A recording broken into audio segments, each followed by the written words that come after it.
of Change News. Good day. Welcome to the Voice of Change Radio News. I'm Amanda Kumalo. A look at the top stories.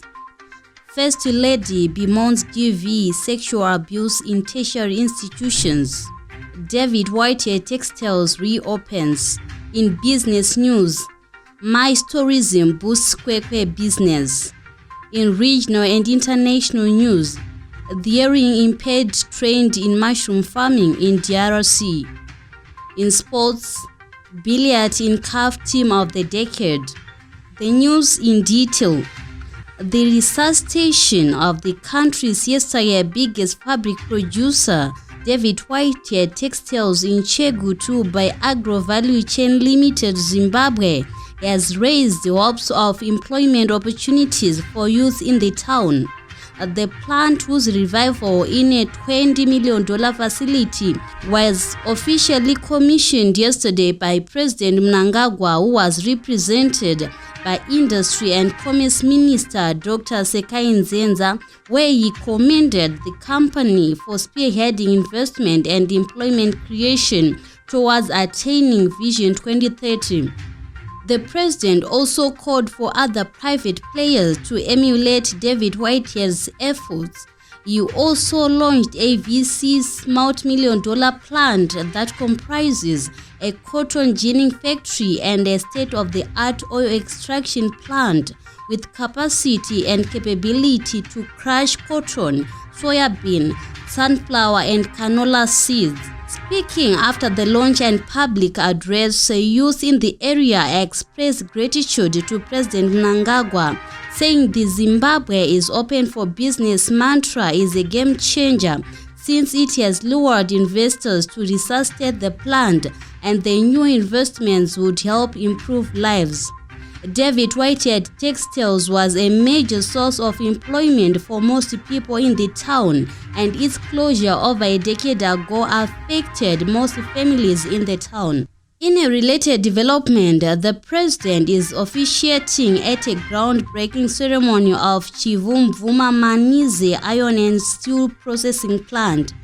The $1 million project, which aligns with the Second Republic Development Drive, will be one of the largest steel plants in Africa and is going to cut the huge import bill of steel.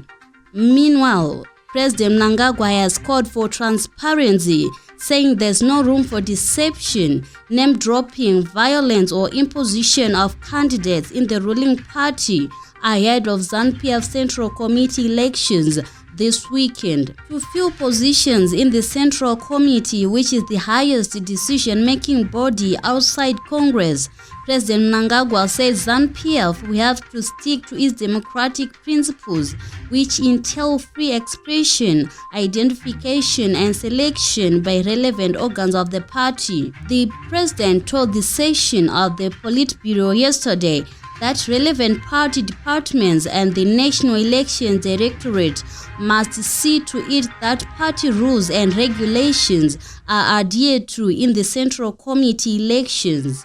First Lady Dr. Mnangagwa has voiced concern over the alarming high prevalence of gender-based violence and sexual harassment cases in tertiary education institutions. Combating GBV, she said, had become a global priority, and there were efforts and high-level commitments towards addressing the issue. Dr. Mnangagwa made the remarks yesterday while speaking as guest of honor at the official opening of the Midland State University Gender Institute Conference to tackle GBV and sexual abuse cases. She also held an interactive session with students, lecturers, and guests to the conference where they discussed main things including dressing, courtship, GBV, and the need for learners to focus on their studies at the same time preserving their bodies. The government, in partnership with the International Fund for Agricultural Development, IFED, has invested $1 million to rehabilitate Kwekwe irrigation scheme in Beitbridge District, Matabeleland South, as the Second Republic continues accelerating rural development and industrialization.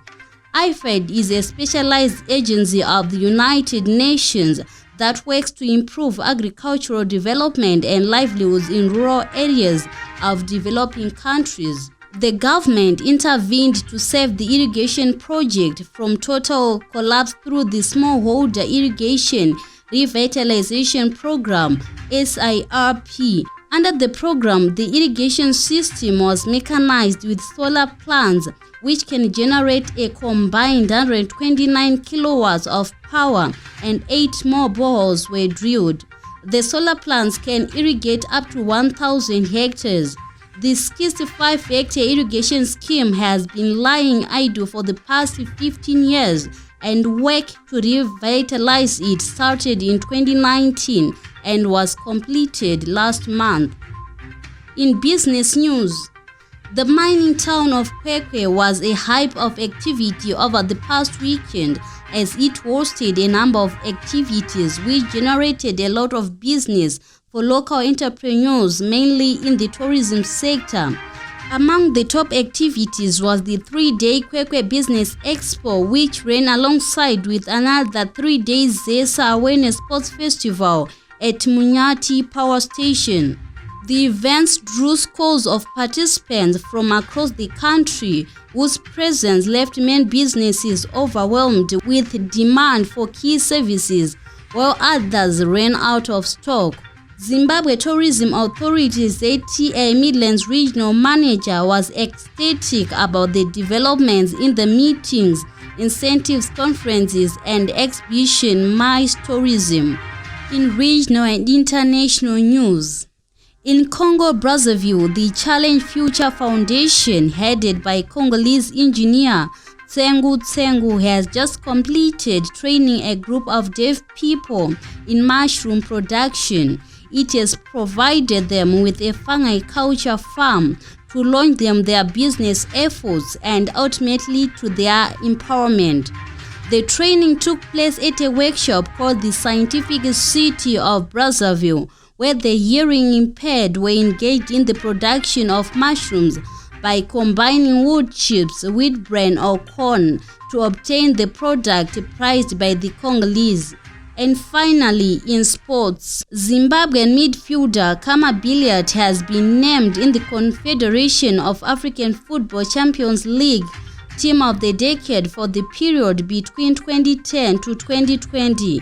Billiat won the 2016 CAF Champions League title with South African giants Mamelodi Sundowns, with victory over Zamalek of Egypt in a 2-legged final.